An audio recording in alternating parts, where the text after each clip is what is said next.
Mind makeup कर लिया, CV बना ली, अब क्या करना है, एक डायरी मेंटेन करनी है और रिकॉर्ड कीपिंग करनी है। अब आपको पता है क्योंकि अब एआई का ज़माना है तो हम थोड़ी सी हेल्प तो एआई से ले ही रहे होते हैं।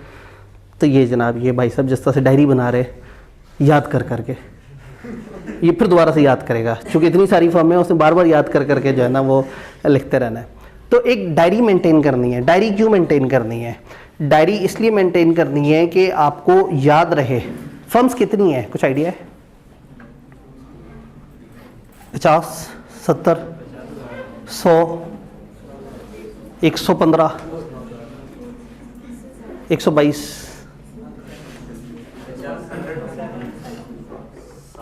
800 से ज़्यादा। बच्चे क्वालिफाई कितने होते हैं? हाईएस्ट एवर क्वालिफाई जो कैफ हुए हैं वो 1874 हुए हैं, हाईएस्ट एवर अभी तक। और 800 से ज़्यादा फर्म्स है। अगर हर फर्म 2.25 बच्चे भी रखे तो फर्म्स के पास कैपेसिटी ज़्यादा है, बच्चे कम है, फिर तो सारों की इंडक्शन हो जानी चाहिए। हो सकती है, जो चाहता है उसकी इंडक्शन हो जाती है। आप अभी जाएं बरकत मार्केट में 6-7 फर्म्स होंगी, आप जाके अपनी सीवी देंगे, वो फ़ौरन से कहेंगे कल से काम पे आ जाए। बहुत सारी फर्म्स है, हर फर्म के पास कैपेसिटी है। आज की डेट में आईकेप की वेबसाइट पे एक एक्सेल की शीट में 300 से ज़्यादा वैकेंसीज अभी खाली पड़ी हैं, बच्चों ने अप्लाई नहीं किया वहाँ। लेकिन हमने तो सुना फर्म मिलती ही नहीं। अच्छी फर्म, जहन में अच्छी फर्म है ना, और अच्छी फर्म का क्राइटेरिया भी स्टूडेंट ने खुद ही डिफाइन किया हुआ होता है। खुद ही से कैटेगरी बनाई होती है, खुद ही से कहते हैं कि यहीं तक रहेंगे, इसके अलावा तो हमने कहीं अप्लाई नहीं करना। जिस वक्त पढ़ना था, ठकाठक पेपर पास करने थे, अपने पहले अपनी एजुकेशन पे काम करना था, वो नहीं किया। फिर जिस वक्त अपनी इंप्रूवमेंट पे काम करना था, सही वाला पीपी करना था, अपनी प्रेजेंटेशन, अपना कॉन्फिडेंस बेहतर करना था, वो वाला काम भी नहीं किया। लेकिन अब फर्म हमें चाहिए सबसे बेस्ट वाली। और तीसरा फिर जाहिर है वो फिर अमीर बाप, रेफरेंस, ताल्लुक, सिफारिश। तो अगर ये सारे फीचर्स नहीं है तो उसके बाद बंदे को हालातों वाक़यात के तनाजुर में थोड़ा सा नीवे होके सुकून से जो ऑप्शन मिले अल्लाह का शुक्र करके वहाँ पे चले जाना चाहिए। और अब तो ऑप्शंस भी बड़ी प्रीमियम आ गई हैं इंडस्ट्रीज़ के बाद। तो अब ये मसला ही नहीं रहा कि जी आपको जो आर्टिकल्स मिलेंगे वो बड़े थके हुए से होंगे। इंडस्ट्री के इतने लशपश आर्टिकल्स हैं, लेकिन स्टूडेंट क्योंकि उसके जहन में है कि मैंने तो ऑडिट फर्म में जाना है। तो मैं इसलिए कह रहा हूँ डायरी मेंटेन करने का कि अब ये आपने 5-10 फर्म्स में अप्लाई नहीं करना, 40-50 फर्म्स में अप्लाई करना है, 20-25 इंडस्ट्रीज़ में अप्लाई करना है। हिम्मत हारनी नहीं है, ये नहीं सोचना कि मैंने अप्लाई कर दिया तो मैं दोबारा क्यों अप्लाई करूँ। अप्लाई करना है, ज़्यादा से ज़्यादा अप्लाई करना है। तो बेसिकली एक अलग से डायरी जिसका मकसद ही आपने इंडक्शन, एक डायरी जिसमें तकरीबन को 70-80 सफ़े हों और हर सफ़ा आपने एक फर्म के नाम से मुख्तस कर दिया।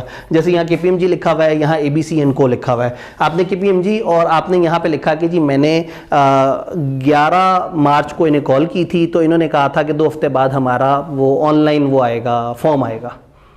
कम से कम ये बात लिख दें, क्योंकि आप इतनी फॉर्मों से रब्ता कर रहे होंगे कि खुद को भूल जाएगा कि ऑनलाइन किसका फॉर्म आना था, कब आना था, किधर फिजिकली जाना था, किसने सीवी मांगी थी, किसने ऑनलाइन एप्लीकेशन मांगी थी, किसने कहा था रिजल्ट के बाद आना, अभी कोई चक्कर नहीं है। तो आप क्या करेंगे, हम आपसे डाटा शेयर कर रहे होंगे फर्म्स का, तो आप कल के दिन में कोशिश करेंगे कि सारी फर्म्स को जो आपका दिल है कि भाई यहाँ तो मैं कम से कम देखूँ, उधर अप्लाई करेंगे और थोड़ा सा समझेंगे कि वो क्या बात कर रहे हैं और वो किस वक्त आपसे, हो सकता है उनमें से कोई कहें अभी आके सीवी दे दें, कोई कहेंगे हम आपको बाद में लिंक देंगे, कोई कहेगा जी हम इंटरनेट पर डाल देंगे, कोई कहेगा हम रिजल्ट के बाद। तो जिसने जो कहा है आपने यहाँ पे लिखते जाना है। तो जितनी भी फर्म्स में आपने अप्लाई किया, हर फर्म का एक सफ़ा और उस पर ट्रैक लिखा हुआ। 2 हफ्ते बाद उन्होंने कहा था अब आपने हर दिन शाम में एक दफ़ा ये डायरी देख ली और सारे फर्म्स के स्टेटस देख लिए। तो जिधर लिखा था 2 हफ्ते बाद, पता लगा अभी 2 हफ्ते हो गए, आपने वहाँ पे एक रिमाइंडर कॉल कर दी कि जी वो 2 हफ्ते पहले आपने बताया था 2 हफ्ते बाद फॉर्म आना है, तो अभी क्या इस वक्त मुझे बताइए कि क्या प्रोसेस है। तो हो सकता है वो कहें जी मंडे को हमारी इस वाली वेबसाइट इस लिंक पे आ जाएगा, तो आप यहाँ लिख लें कि मंडे को मैंने इस वेबसाइट को जाके देखना है। ये शायद आपको बहुत बच्चों वाली बात लग रही है, लेकिन यकीन माने आपको खुद भूला हुआ होगा। कई दफ़ा बच्चों को कॉल आती है, वो कहते हैं जी हम आपने भी कल सीवी हमारे पास जमा कराई थी, तो आज आपका इंटरव्यू लेना है। तो बच्चा कहता है आप कौन सी फर्म से बात कर रहे हैं, क्योंकि उसे खुद भूल गया होता है कि पिछले दिन उसने कहाँ सीवी जमा कराई थी। तो आपको एक ट्रैक ज़रूर रखना होगा कि आप कहाँ कहाँ किस किस तरह से चीज़ों को लेके चल रहे हैं। तो फर्म्स के नाम और उसके साथ जो है ना वो सारे जो स्टेटस हैं वो आपने यहाँ साथ साथ लिखते रहने हैं। जिसने कहा रिजल्ट के बाद आप थोड़ा सा नीचे कर दें रिजल्ट, तो जिस पे भी रिजल्ट लिखा होगा आपने उस सफ़े को बाद में नहीं देखना, फिर रिजल्ट के बाद उस सफ़े पे आके देखना है कि रिजल्ट आ गया।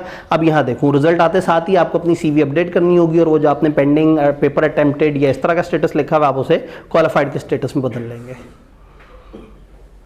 डन। क्लासें रमज़ान में होनी चाहिए, इतना स्मूथ, इतने खामोश, इतने इजी बच्चे।